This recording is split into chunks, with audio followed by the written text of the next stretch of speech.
नमस्कार। अब हम लोग आज स्टडी करेंगे सेकेंडरी बैटरी का। पिछले लेक्चर में मैंने आपको बताया था कि इस प्रकार हम लोग गैलेनिक सेल से इलेक्ट्रोड पोटेंशियल कैलकुलेट करते हैं।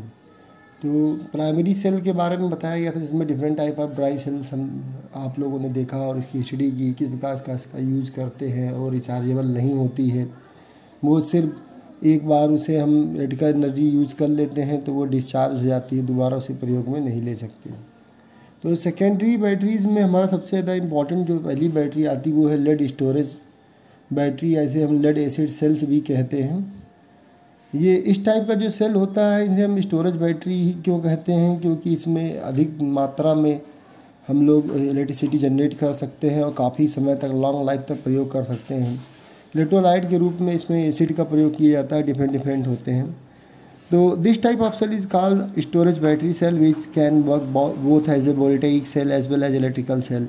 वोल्टेइक सेल उसे बोलते हैं जहाँ पर हम केमिकल एनर्जी को इलेक्ट्रिकल एनर्जी में कन्वर्ट करते हैं, और इलेक्ट्रोकेमिकल सेल या इलेक्ट्रोलाइटिक सेल जो होता है वो आप पहले भी मैं बता चुका हूँ कि गैल्वेनिक सेल, और जहाँ पर केमिकल एनर्जी हमारी इलेक्ट्रिकल एनर्जी में कन्वर्ट हो। और एज ए इलेक्ट्रिकल सेल तब बोलते हैं जब ये डिस्चार्ज हो जाता है, इसे रिचार्ज करते हैं। During it charging it works as an electrical cell that is chemical energy produced by supplying of electrical energy. तो अब हम बात करते हैं इसके कंस्ट्रक्शन की। जिसमें एनोड जो होता है वो हम लेते हैं लेड प्योर फॉर्म और grid of lead filled with spongy lead. ये जो एनोड है हमारा प्योर फॉर्म ऑफ लेड होता है, ये ग्रिड जिसे बोलते हैं, जो स्पॉन्गी लेड से फिल्ड होता है। जबकि कैथोड के रूप में लेड डाइऑक्साइड, कैथोड है, लेड डाइऑक्साइड का प्रयोग करते हैं। इलेक्ट्रोलाइट में dilute sulphuric acid 35% by weight by volume हम लोग यूज करते हैं। कंस्ट्रक्शन में 6 सेल्स होते हैं जो आपस में जुड़े होते हैं, एक सीरीज में कनेक्टेड होते हैं। Each cell provide 2 volt output and total 6 cells produces 12 volt of electricity. Chemical properties में अगर हम केमिकल रिएक्शंस देखें तो एनोड पर जो हमारा लेड है वो लेड आयंस में कन्वर्ट हो जाता है बाय लीजिंग 2 इलेक्ट्रॉन्स, जबकि और साथ में जो लेड आयन है जो इसमें मौजूद इलेक्ट्रोलाइट में सल्फेट आयन उससे जुड़ के लेड सल्फेट में कन्वर्ट हो जाता है। जबकि कैथोड पर लेड ऑक्साइड इलेक्ट्रॉन ले करके लेड आयन में कन्वर्ट होता है। ये lead ion again sulphate ion के साथ जुड़ करके लेड सल्फेट में कन्वर्ट हो जाता है। ओवरऑल रिएक्शन हमारा इस तरह से प्राप्त होता है लेड ऑक्साइड का। इक्वेशन 1 और 2 को अगर हम ऐड करें तो हम ये देखने पे मिलता है कि lead Pb plus PbO2 plus H2SO4 PbSO4 plus 2H2, ये हमें ओवरऑल सेल रिएक्शन मिलता है, जहाँ पर कोई आयन नहीं, पूरी तरह से बैलेंस्ड इक्वेशन है। तो ये हमारा जब हम प्रयोग में ले लेते हैं as a voltaic cell when it works as a voltaic cell where chemical energy is converted into electrical energy, then this process is gone और after some time it becomes dead. तो अगर जब डेड हो जाता है तो इसको क्या जरूरत पड़ती है, तो इसको हमें जरूरत पड़ती है इसको रिएक्शन को दोबारा रिचार्ज करने के लिए। फिर से हम जो लगातार ऐसा डेड क्यों हो जाता है, क्योंकि जो लेड सल्फेट होता है वो एक्यूमुलेट कर लेता है इलेक्ट्रोड के चारों ओर। जब एक्यूमुलेट हो जाएगा, सब जम जाएगा, तो फिर जो आयंस का मूवमेंट होता है, जो ट्रांसफरिंग ऑफ इलेक्ट्रॉन्स होता है, वो हमारा बाधित हो जाता है, रिस्ट्रिक्टेड मोशन में हो जाता है, जिसके कारण हमें फिर से जरूरत पड़ती है लेड सल्फेट को पुनः हम आयनों में तोड़ दें, जिससे कि फिर से ये लेड और PbO2 भी एक्टिवेट हो जाए। तो इसकी ज़रूरत पड़ती है कि हमें इसको रिचार्ज करना पड़े। रिचार्ज करने के लिए एक विशेष बात ये है कि जब ये एनर्जी प्रोड्यूस करता है ड्यूरिंग डिस्चार्जिंग, तो ये जो है 2 वोल्ट देता है प्रत्येक सेल, लेकिन रिचार्ज करने समय इसको हम मोर देन 2 वोल्ट से ज़्यादा एनर्जी प्रोवाइड करते हैं, ताकि वो आसानी से इसमें सेल रिएक्शंस इम्प्रेस्ड प्रभाव के कारण, यानी एज ए इम्प्रेस्ड करंट के रूप में मिल सके, ताकि वो रिचार्ज होने में आसानी मिले। तो ड्यूरिंग रिचार्जिंग के दौरान ये रिएक्शन पलट जाता है, जो कैथोड था एनोड पर, अभी लेड सल्फेट इलेक्ट्रॉन ले करके एनोड पे रिडक्शन प्रोसेस हो जाती है, लेड और सल्फेट में रिड्यूस हो जाता है, लेड में रिड्यूस हो जाएगा, सल्फेट आयन बनाता है। इसी तरह कैथोड जो है, कैथोड पे लेड सल्फेट कन्वर्ट हो जाता है सल्फेट आयन में, हाइड्रोजन आयन प्रोड्यूस करता है, साथ में इलेक्ट्रॉन लूज करता है। तो ओवरऑल रिएक्शन अगर देखा जाए तो पहले वाले रिएक्शन का जस्ट उल्टा है। वो यहाँ पर हमारा ये कन्वर्ट हुआ था, यही हमारा अब इसे पलट गया है। तो ड्यूरिंग चार्जिंग जब हम चार्ज करते हैं तो इस बात का विशेष ध्यान रखेंगे कि टेम्परेचर हमारा मेंटेन रहे। टेम्परेचर कोएफिशिएंट भी बहुत ज़्यादा बढ़ने या घटने ना पाए।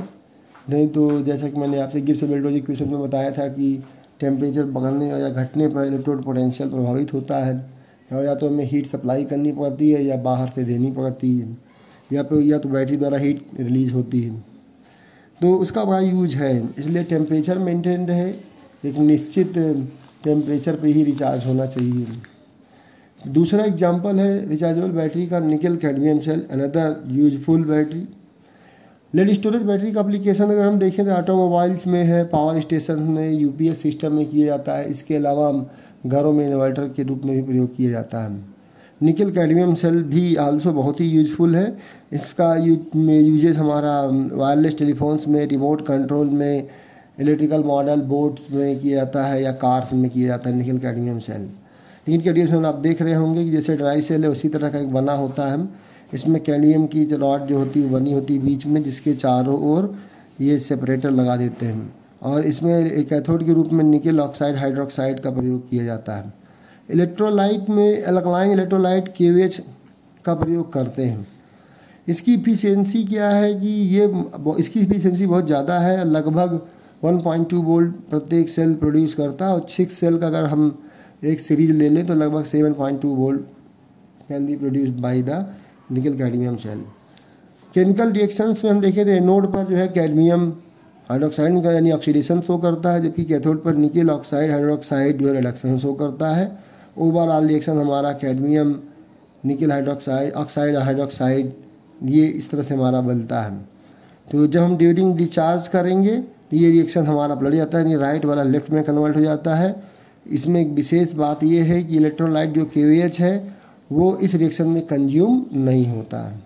इसका यूजेज सबसे ज़्यादा हमारा वायरलेस टेलीफोन्स में, रिमोट कंट्रोल्ड इलेक्ट्रिकल मॉडल्स में किया जाता है।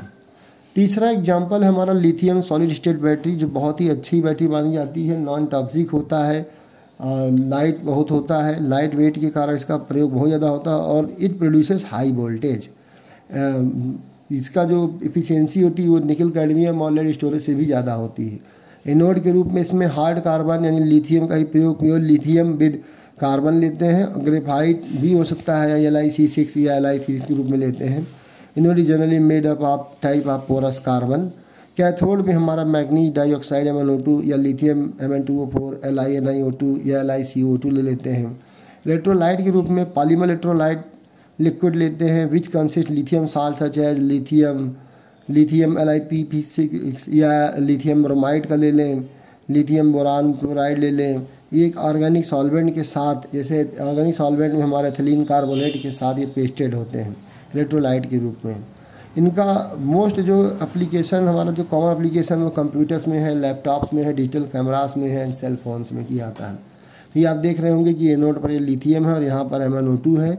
लिथियम जो है लिथियम आयन में कन्वर्ट हो जाता है, ऑक्सीडाइज होता है, फिर वही लिथियम आयन अगेन MnO2 से साथ मिल करके उसको रिड्यूस कर देता है, मैग्नीज को रिड्यूस कर देता है, उसकी ऑक्सीडेशन पावर घटा देता है। इसमें किसी प्रकार का लॉस नहीं है, इसलिए नॉन टॉक्सिक है और ये आसानी से कहीं भी कैरी कर सकते हैं। इसमें जो केमिकल रिएक्शंस होती हैं वो इस प्रकार होती हैं कि लिथियम आयन में कन्वर्ट हो गया एनोड पर, इसी तरह से मैग्नीज डाइऑक्साइड जो है कन्वर्ट हो जाता है लिथियम MnO2 लिथियम आयन से मिल करके LiMnO2 बना लेता है। अनदर एग्जांपल हमारा जो रिचार्जेबल तो नहीं कहेंगे, इसे हमारा सेकेंडरी बैटरी में ही प्रयोग किया जाता है, जो डायरेक्ट कन्वर्ट करता है energy by the combustion of fuels, यानी डायरेक्टली ये इलेक्ट्रिकल एनर्जी में कन्वर्ट कर देता है। तो ये एग्जांपल है हमारा फ्यूल सेल का। बेसिक प्रिंसिपल है कि जो फ्यूल है ऑक्सीजन के साथ मिल करके ऑक्सीडेशन प्रोडक्ट बनाता है और इलेक्ट्रिसिटी प्रोड्यूस करता है। प्रिंसिपल ऑफ फ्यूल सेल जो हमारा है वो सेम बिल्कुल इलेक्ट्रोकेमिकल सेल के जैसा ही है। इसमें हम क्या देख रहे हैं, इसमें दो प्रकार के इलेक्ट्रोड्स होते हैं, made up of graphite impregnated with a catalyst platinum. Platinum इसलिए प्रयोग करते हैं कि अच्छा कैटलिस्ट है, एडिसॉर्प्शन के लिए, गैसों के एडिसॉर्प्शन के लिए बहुत अच्छा माना जाता है। These electrodes are placed in aqueous KOH और या फिर सोडियम हाइड्रोक्साइड सोल्यूशन में ले लेते हैं। एनोड की तरफ से हम हाइड्रोजन गैस प्रोवाइड करते हैं और ऑक्सीजन गैस कैथोड की तरफ से बबल किया जाता है under pressure of about 50 millimetre of pressure. 50 millimetre pressure से हम लोग hydrogen gas oxygen gas anode और कैथोड की तरफ से इनलेट करते हैं। तो कौन कौन से केमिकल रिएक्शंस होते हैं ये आपका देखिए, हाइड्रोजन ऑक्सीजन फ्यूल सेल है हाइड्रोजन एनोड की तरफ से, ऑक्सीजन कैथोड की तरफ से। बीच में इलेक्ट्रोलाइट है और ये हमारे पोरस ग्रेफाइट रॉड है और ये पूरे चैम्बर हमारा गैस चैम्बर कहलाता है। एनोड की तरफ से जब हमारा ये हाइड्रोजन आता है तो ये ऑक्सीडाइज होकर हाइड्रोजन आयन में कन्वर्ट हो जाता है। ये हाइड्रोजन आयन हमारे इधर से ट्रांसफ़र होकर इस साइड आ जाते हैं और इलेक्ट्रॉन ये पोरस से मूव होकर के आर पार हो जाते हैं। उधर से ऑक्सीजन जो है इन्हीं इलेक्ट्रॉन और हाइड्रोजन के साथ मिल करके OH आयन में कन्वर्ट हो जाता है। तो ओवरऑल रिएक्शन देखें अगर हम, तो एनोड पर हमारा हाइड्रोजन जो है इस तरह से H2O में कन्वर्ट हुआ, फिर कैथोड पर ऑक्सीजन जो है OH आयन में। दोनों रिएक्शंस को ऐड करने पर 2H2 + O2 एरो 2H2O बनता है। इफ़िशियंसी अगर हम बात करें तो ये लगभग 1.29 वोल्ट देता है। ये बहुत ही बेनिफिकल हमारा हाइड्रोजन ऑक्सीजन फ्यूल सेल है। इसका यूज़ सबसे ज़्यादा हमारा स्पेस क्राफ्ट में होता है बिकॉज ऑफ देयर इफिशियंसी। इसकी इफिशियंसी ज़्यादा होती है, लाइटनेस होता है and it produces water during its reaction. ये जो वाटर प्रोड्यूस करता है ये एक फ्रेश वाटर होता है जो एस्ट्रोनॉट्स के लिए बहुत ही यूजफुल होता है हमारा जो है अगर जो स्पेस में जाते हैं। तो इस तरह से ये एस्ट्रोनॉट के लिए रॉकेट में या फिर हमारा जहाँ कहीं भी बहुत ज़्यादा हाई एनर्जी की ज़रूरत पड़ती है वहाँ पर हाइड्रोजन ऑक्सीजन फ्यूल सेल का हम लोग इस्तेमाल करते हैं। अदर एग्जांपल में हमारे कई और भी फ्यूल सेल जैसे इथेन, ऑक्सीजन, ये सब भी हमारा जब ऑक्सीजन से रिएक्शन करेंगे तो कार्बन डाइऑक्साइड और वाटर वेपर प्रोड्यूस करते हैं। इस तरह मीथेन, ऑक्सीजन, मेथेनॉल, तो जितने भी छोटे हमारे ऑर्गेनिक कंपाउंड्स हैं या लिक्विड्स हैं, मेथेनॉल, एथेनॉल, ईथर, ये सभी भी ऑक्सीजन के साथ कंबस्टिबल हो करके एक प्रोडक्ट देते हैं और साथ में लॉट ऑफ एनर्जी प्रोड्यूस करते हैं जो डायरेक्टली कन्वर्ट की जा सकती है इलेक्ट्रिकल एनर्जी में। तो ये हमारा एक सेकेंड पार्ट था जो सेकेंडरी बैटरीज़ के लिए था। अब हम आगे जो इस चैप्टर में रह गया वो कोरोजन का नेक्स्ट लेक्चर आपको जल्दी ही हम आपको अपलोड कर देंगे। Thank you.